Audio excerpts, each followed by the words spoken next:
Assalamualaikum Sobat Travelers akhir zaman. Alhamdulillah wa syukrulillah wassalatu wassalamu ala rasulillah. Kali ini bismillah Al-Fakir akan berbagi satu kisah nyata bagaimana orang yang menjadi kaya raya dengan asbab mewiridkan surat kekayaan, yakni surat Al-Waqiah sebanyak 1000 kali.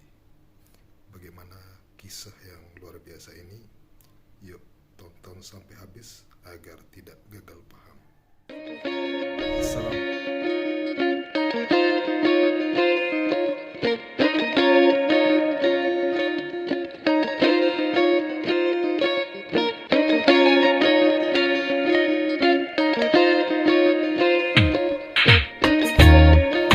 Si Fulan, dia adalah seorang yang senang untuk mengamalkan riyadhah, untuk riyadhah mencapai hajat yang diinginkan.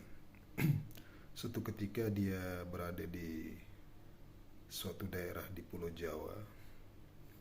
Dia dibimbing oleh seorang guru dan disuruh mengamalkan suatu amalan di mana dia membaca surat Al-Waqiah sebanyak 1000 kali dan ditambah dengan doa nubuat. Dia melakukan itu beriadah di suatu tempat, yakni di sebuah rumah pohon. Dia naik ke rumah pohon tersebut dan di sana sangat cocok sekali dilakukan khalwat, untuk berkhalwat, untuk berzikir, muraqabah. Maka selama berapa hari, yakni sekitar 7 hari dia mengamalkan itu. Setiap harinya dia membaca surat Al-Waqiah sampai sekitar 200-an kurang, sehingga pada hari yang ketujuh dia menyelesaikan bacaan sebanyak 1000 kali Al-Waqiah. Dan ternyata ketika menyelesaikan amalan itu, banyak hal-hal yang aneh terjadi di sekitarnya.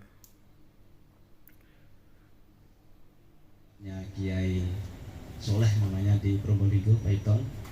Pondoknya juga namanya Pondok Nurul Riyadhah. Ketemu juga di sini Riyadhah. Masya Allah.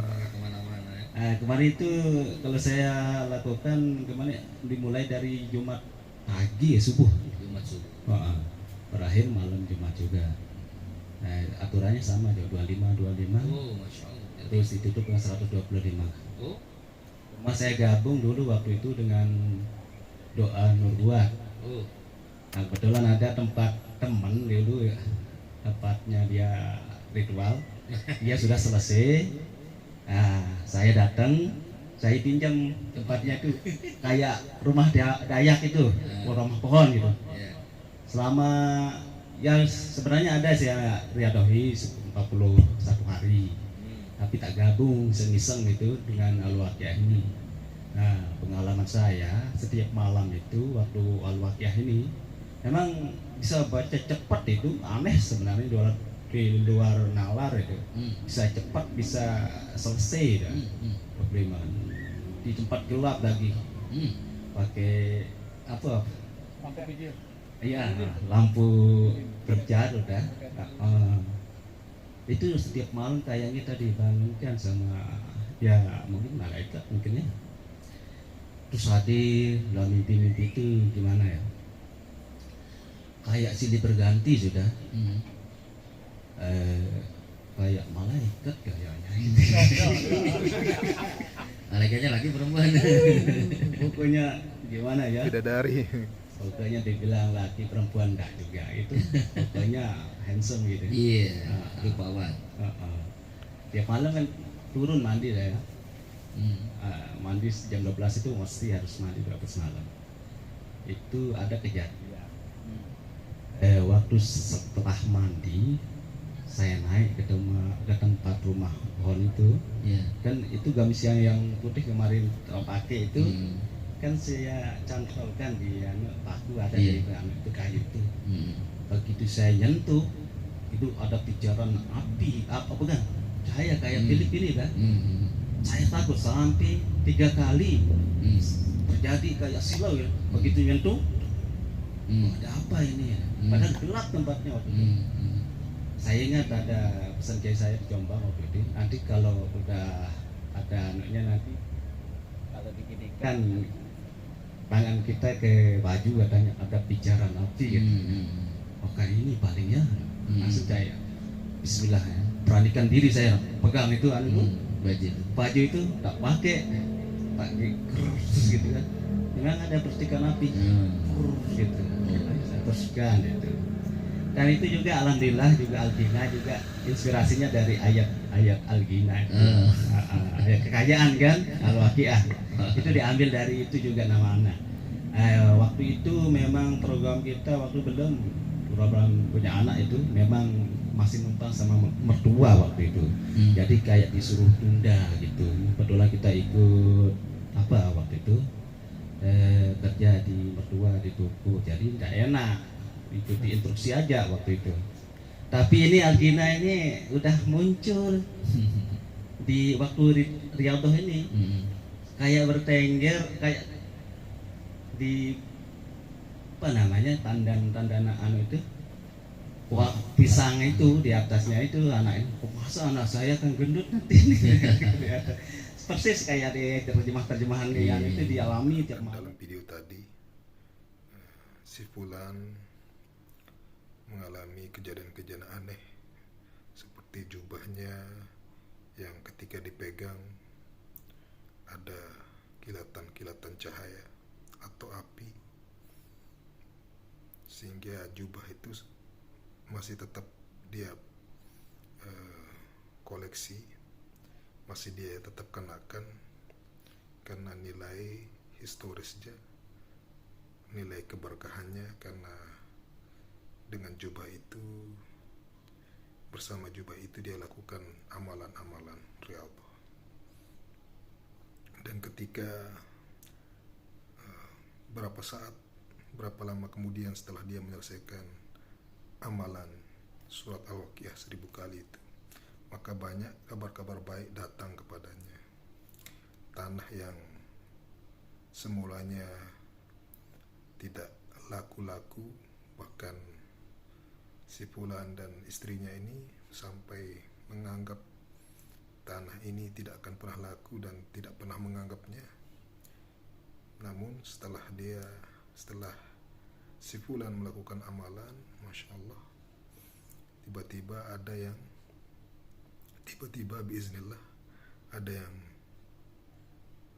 telah membayar tanah tersebut, dan pihak keluarga yang menangani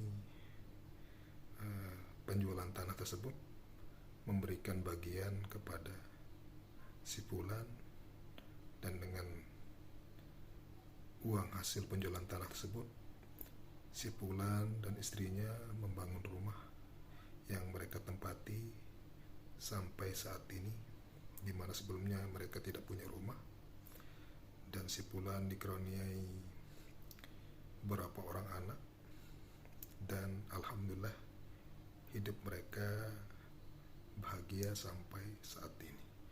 Begitulah bagaimana fadilah-fadilah jika kita melakukan riyadhah.